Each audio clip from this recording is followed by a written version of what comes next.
Assalamualaikum warahmatullahi wabarakatuh. Salam sejahtera bagi kita semua. Yang terhormat Ibu Yunisa Zahara MPD selaku tutor. Perkenalkan, nama saya Siti Hadia Anggi Rahmawati. Saya dari Program Studi Manajemen UPBJJ Jakarta. Di sini saya akan menyampaikan gagasan saya mengenai COVID-19. Coronavirus disease 2019 atau yang biasa kita kenal COVID-19 adalah penyakit menular yang disebabkan oleh SARS-CoV-2 atau salah satu jenis coronavirus.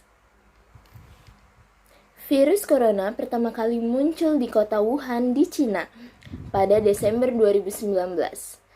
Sampai saat ini belum diketahui penyebab dari virus corona, namun diketahui bahwa virus ini berasal dari hewan yang disebarkan dari satu spesies ke spesies lain, termasuk kepada manusia. Orang yang terinfeksi virus corona biasanya memiliki gejala ringan seperti batuk, demam, kesulitan bernafas, hingga kehilangan indera penciuman maupun indera perasa. Biasanya gejala juga dapat berkembang menjadi pneumonia berat atau peradangan pada paru-paru.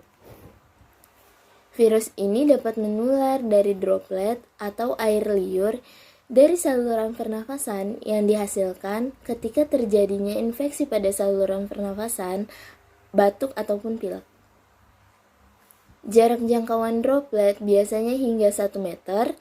Droplet juga bisa menempel pada benda, namun tidak akan bertahan lama pada udara.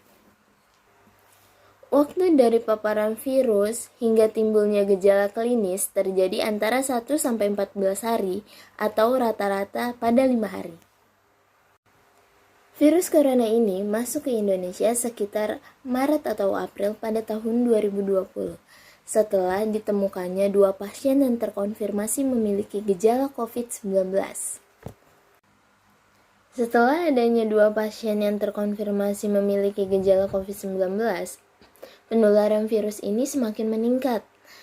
Banyak masyarakat yang terkonfirmasi terkena COVID-19. Berdasarkan data pada website covid19.co.id, hingga saat ini banyak pasien yang terkonfirmasi COVID-19, tapi juga banyak pasien yang sembuh. Namun, tidak sedikit juga pasien yang meninggal dunia. Menanggapi hal tersebut, pemerintah pun bergerak melakukan berbagai macam pencegahan juga penyuluhan mengenai informasi COVID-19, seperti mewajibkan masyarakat memakai masker saat berkegiatan, mencuci tangan secara rutin, menjaga jarak, serta memperlakukan adanya PPKM. Hal ini bertujuan untuk memutus mata rantai virus ini, membatasi jumlah orang di suatu tempat agar tidak berkerumunan. Serta pemerintah juga melakukan vaksinasi COVID-19 untuk membentuk antibodi dari virus ini. Hal yang harus kita lakukan jika kita atau kerabat dan keluarga terkena virus COVID-19 yaitu melakukan isolasi mandiri. Kita harus mengisolasikan diri dari keluarga yang lain agar tidak terpapar virus COVID tersebut.